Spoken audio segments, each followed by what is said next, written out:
world be up for debate for a long time about that. But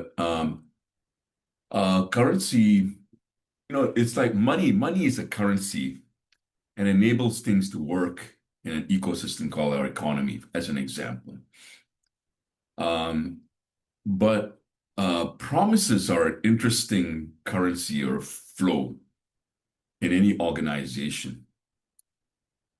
And it really is a flow. It's probably the root flow for any organization, or in fact, even an individual,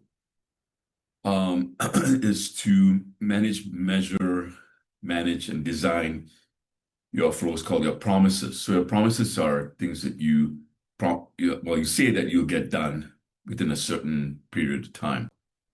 But the most useful one I've seen from coaching large organizations to small is really promises.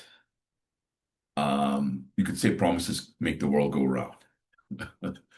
Um, and it doesn't mean that if you stop making promises, the world stops going around because you know, but promises certainly make things happen.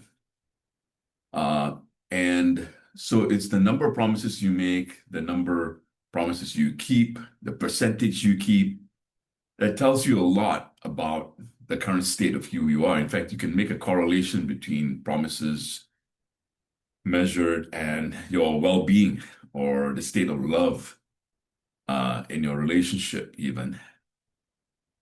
Could make an argument for it.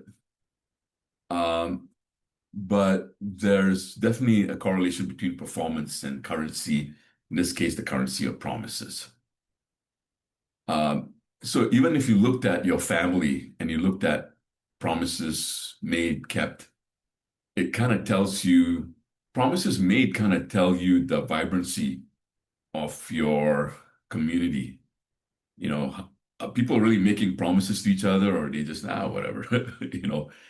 Um, it tells you the at stakeness people have with you, the risk they're willing to take with you, perhaps, because promises always represent some degree of risk. And of course, promises kept tells you how much attention you could say people have to having your back in a way.